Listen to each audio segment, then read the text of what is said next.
This is likely not gonna be a very popular video, but I will make an honest attempt to be as civil about the things I'm going to say as possible. I think it's important that it's established that what I'm about to say isn't a personal attack on anyone. My criticisms of these films isn't meant to be taken as, I think you're dumb for liking this, because that in itself would be a stupid as hell statement. Also, this should go without saying, but this video is just my personal opinion, and I'm not saying that you can't disagree with me, nor am I saying that you can't enjoy these films. I know it sounds stupid to throw out a disclaimer like that when by all means that should be the most obvious fucking thing ever, but believe me, I've seen enough stupid people on the internet to know that if you don't literally say that your opinions are your own opinions, then they will lose their fucking minds over it.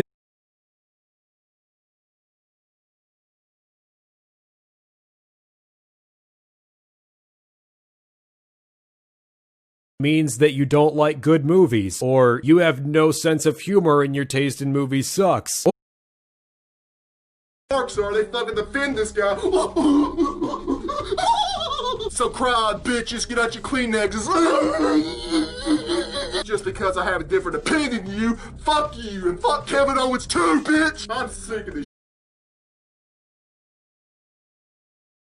Liking a genuinely shit movie like Birdemic, which I'm fairly sure no one unironically likes, I don't ever really go out of my way to attack people for liking it. I disagree with their reasoning and argue against that, but if you like something I don't like, then more power to you. But I'm also not a pussy, and whether my opinions are positive or negative, I'll talk about them and force you to listen while subtly trying to convert you all into degenerate fur fags. So before you type that comment that shit out of the way, let's do this.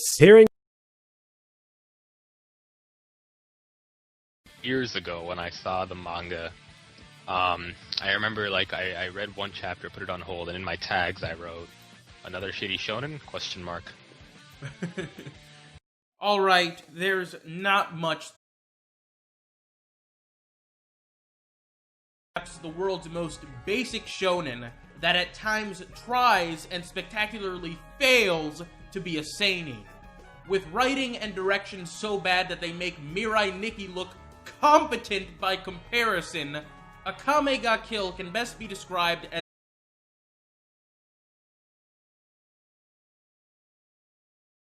understand is that Fairy Tail falls under the manga and anime genre of shonen. A shonen is a manga aimed at young boys. Manga like Dragon Ball, One Piece, Naruto, and Bleach all fall under this category. Generally speaking, shonen are bad.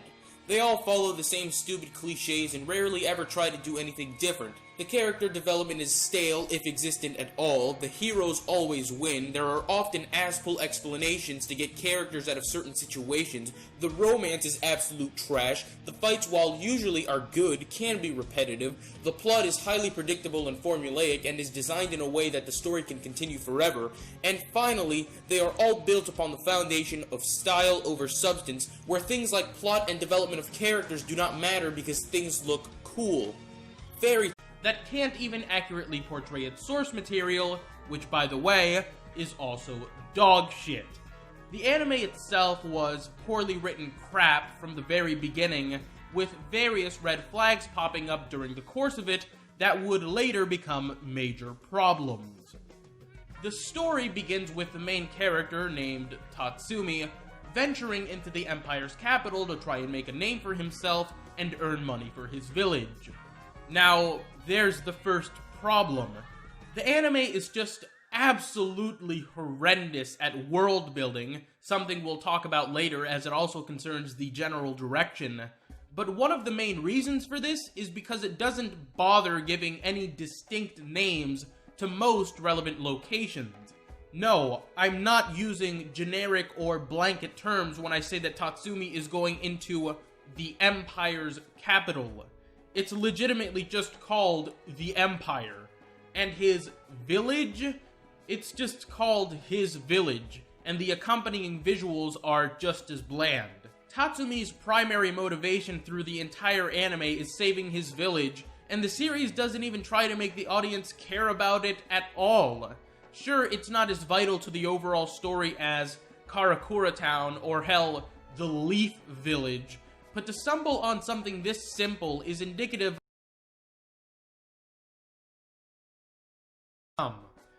Tatsumi wasn't alone in his ventures to the Empire, but his two friends and he were separated, and he hopes to find them in one of the cities. After being conned out of his money by a cute girl, he's forced to stay in the streets, but along comes a charitable wealthy girl named Arya who offers him a place to stay. The next day, Arya goes shopping with Tatsumi's help, and one of her guards warns Tatsumi that the Empire is extremely corrupt to the very core. The Emperor is only a puppet, and the Prime Minister really runs the show. He also tells him about a group of assassins that have been terrorizing the capital and killing their high-ranking officials at night, the aptly named Night Raid. And here's where things go to shit really quickly. At night, Arya's house is attacked by Night Raid. They kill her parents and the guards. When Tatsumi tries to protect Arya, the girl who previously took all of Tatsumi's money, a member of Night Raid named Leone, shows him the true nature of Arya and her family, who enjoyed picking up village people who came to the Empire and torturing them. Among the victims were Tatsumi's two friends from his village. Arya finally snaps and shows her true self before being killed by Tatsumi. Leone then says that Tatsumi should join Night Raid, and they kidnap him, and the rest of the story unfolds from there. You know those red flags I was talking about before? There's quite a few of them just in this sequence. It begins with Leone calling the torture room the darkness of the Empire's capital. This doesn't really make sense, as Arya's family did this sort of work in secret, as stated by Leone herself. If they weren't doing this out in the open, there must be a reason why. Likely because there's still a functioning army and police force, as well as prisons and executioners who kill criminals from the Empire, as you later learn. Equating, or better said, trying to quantify the Empire's evil with this family who would have likely been punished by the capital for their actions is an asinine statement to make. Only furthering this stupidity,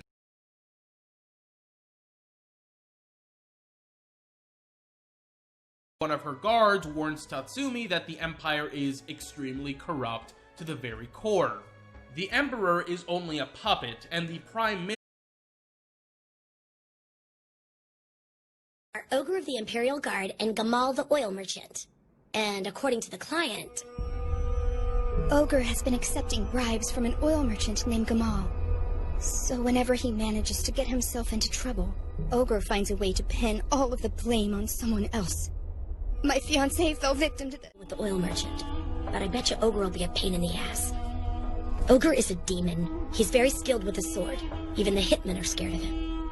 And he's always surrounded by a huge crowd of subordinates. He's never seen alone. He's so careful that Gamal delivers all payments to his personal chambers. But on his days off, he goes drinking on Main Street, right by the palace.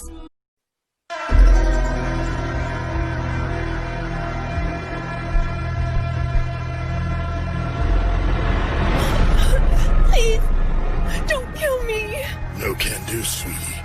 This is what you two get for being out at this hour.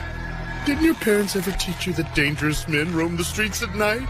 Please, let me go. I'll do anything you want. Is that so? Well, I'm a bit of a talker. Will you have a little chat with me? Yes, I will. I'll talk.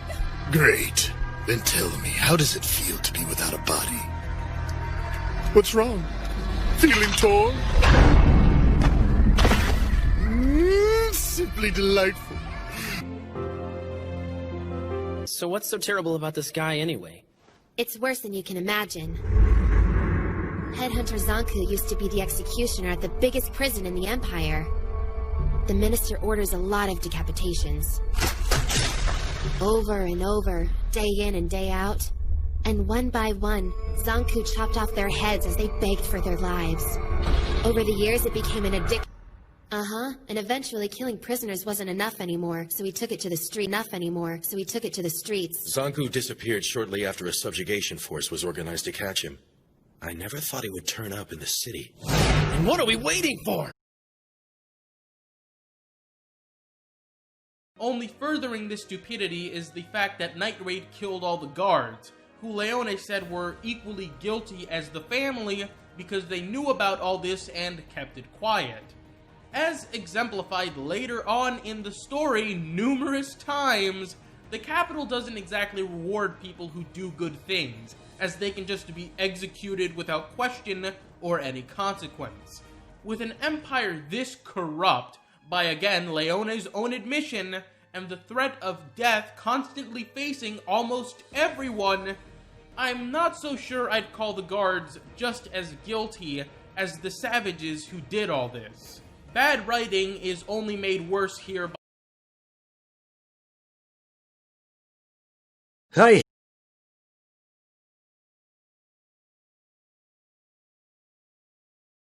with Tatsumi being confronted with the reality that his friends are dead, then being immediately thrown into a comedy spot. Then we finally get to see Night Raid, whose designs are absolutely terrible and, of course, visually inconsistent with the world this anime is trying to set up. And this is all just in the first episode. There's so many problems that arise later on in the series to cover here that it's hard to keep count as the anime just continued to devolve into rainbow-colored ass shit with the overall lunacy continually being cranked up to 10.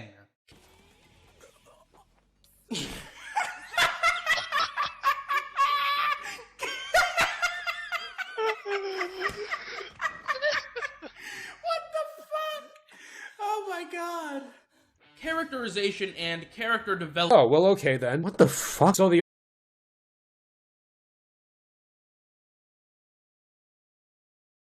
character development are practically non-existent in this anime, the former more than the latter, and I'm currently struggling to find a shonen with more empty characters. Our main character, Tatsumi, is a generic empty husk, barely even capable of producing the energy required to be a shonen protagonist.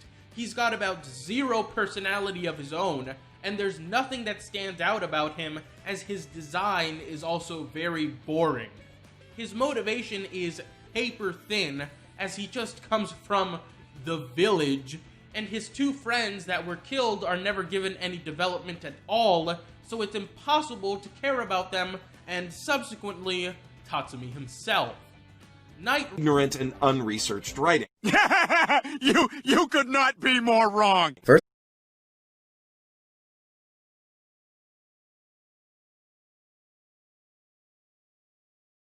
even be fucking bothered to do that. Amazing. Every word of what you just said was wrong. Mother's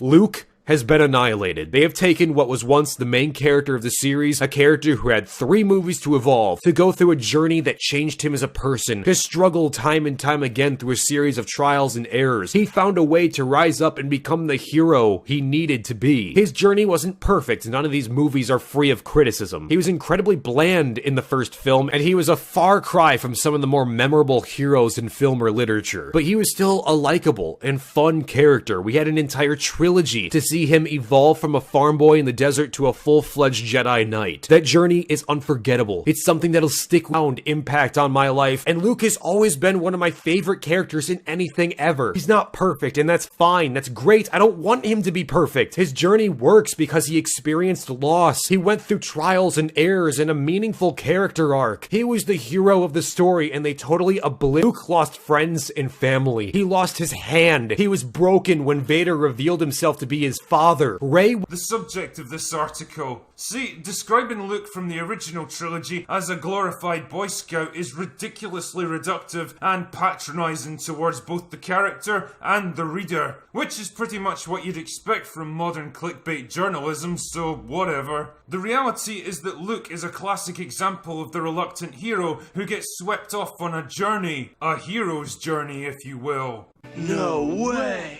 When he starts out, he's young and idealistic and inexperienced, just a farm boy living a sheltered life at the ass end of nowhere, who harbours romantic notions of adventure and excitements. His first steps out into the wider world are tentative and faltering. He makes mistakes, lacks the knowledge needed to navigate a dangerous world, and gets himself into situations he can't handle. And it takes the guidance of an older and wiser mentor to get him started on the right path. The first time he gets into a fight, or operates a gun turret, or holds a lightsaber, or flies an X-Wing, he's kind of clumsy and awkward, and he has to learn fast to stay alive, growing in skill and confidence along the way. His actions throughout the movie are entirely consistent with what we know about his personality and backgrounds. By the second film, he's started to expand his powers, but his impetuous nature and emotional attachment to his friends causes him to rush into a fight he isn't ready for, and he pays a heavy price for his mistake. But by the final film, he's learned to temper his power with wisdom, compassion, and restraint. In short, he's completed the hero's journey. And at every stage of that journey, the script manages to stay respectful to his character. It never has him do stupid shit for a quick laugh, or makes him weak and incapable just to elevate another character, or has him make choices that are totally inconsistent with everything he's done before, just to fit the demands of the story.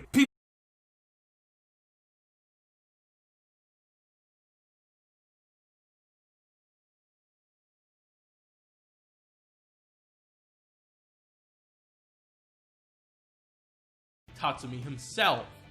Night Raid are a who's who of bland, one-dimensional idiots. Akame is a silent girl with a dark past. Mine is a pint-sized tsundere. Burat is a manly man. Lubbock is a pervert. Sheer is clumsy. Leone is playful but tough. And Najenda is such vapid shit that I seriously can't think of anything to describe her. None of this is hyperbole, by the way, as Night Raid's characterization is confined to having a single trait and nothing else. A character— Yes, I can definitely smell shite.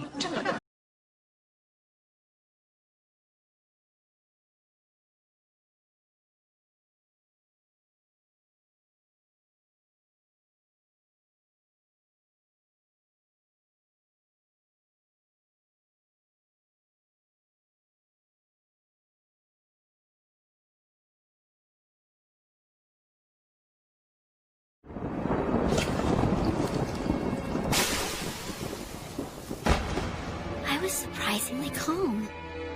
I couldn't believe how quickly he died. My friend was so scared she started shaking. But my head was completely clear. When it was all said and done, the events of that night were written off as self-defense.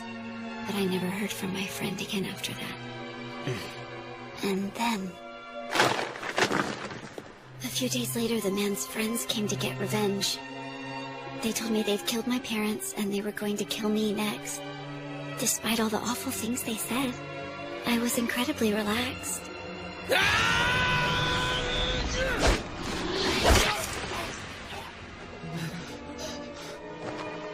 I killed them. All of them. One by one.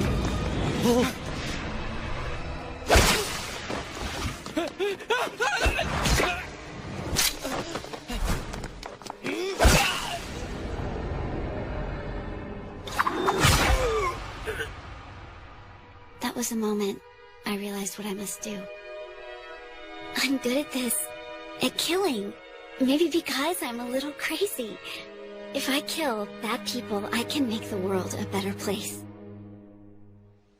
I was a solo assassin in the capital when the Revolutionary Army scouted me.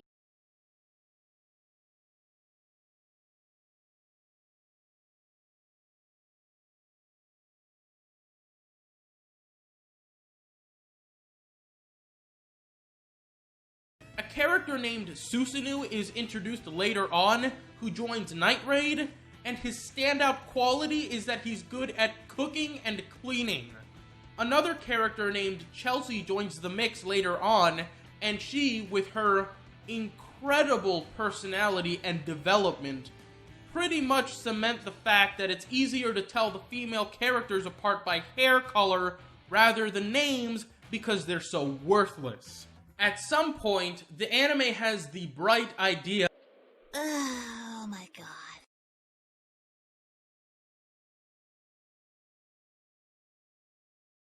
has the bright idea of introducing an enemy faction called the Jaegers to combat Night Raid for the Imperial capital, and that's when we get introduced to one of the worst anime characters ever, Seiryu Ubiquitous. This awful and hey there, I'm Jimmy Fallon. Welcome aboard the Gyrosphere. Oh, fuck the hell off.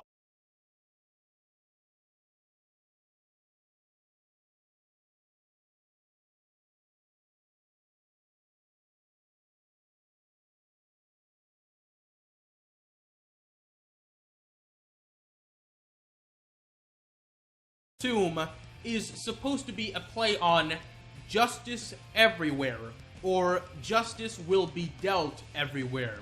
Although the name I've seen her referred to as an overwhelming amount of times is Justice Bitch. Introduced as the nicest person you'll ever meet, then later revealed to be a twisted fucking psychopath, Seiryu is a member of the Imperial Police who's got a bone to pick with Night Raid and criminals in general.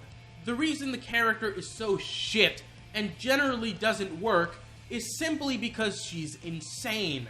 She's got this innocent side, and in a moment's notice, she'll go crazy. But because these sides don't feed into each other at all, it's like two entirely different characters are inhabiting the same body. Her insanity causes her innocent side to attempt and justify her crazy side, but it never works because the innocent side has to pretend that they didn't just commit. Key for easy access. The ability to speak does not make you intelligent.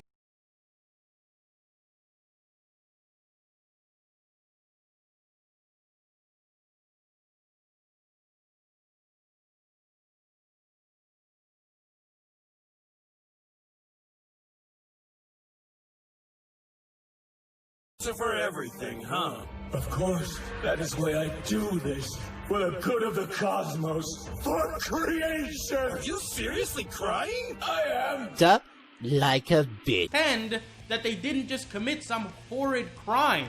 A great example of this is when Seiryu commits a war crime and doesn't bat a fucking eyelash. The anime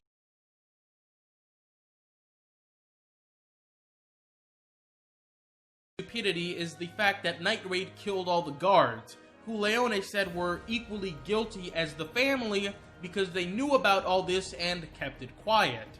As exemplified later on in the story numerous times, the capital doesn't exactly reward people who do good things, as they can just be executed without question or any consequence. With an empire this corrupt, by again Leone's own admission, and the threat of death constantly facing all fucking eyelash. The anime attempts gray morality with her and even tries to get you to sympathize with her by giving her some backstory and her trying to form emotional ties with other characters, but this doesn't work either. The worst thing about all this is that I can't even begin to describe the density of illness I feel in my bone marrow right now. That is how appalled I am by.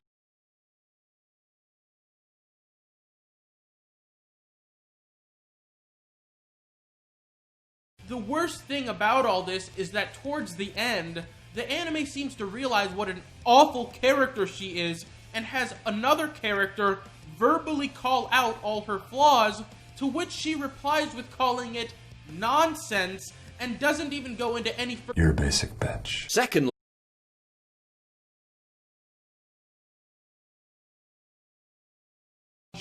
as is the case here.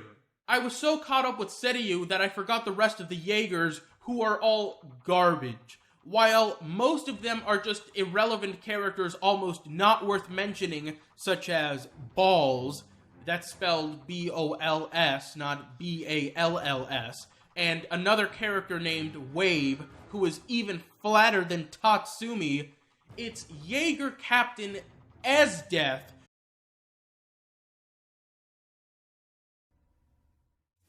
You moron.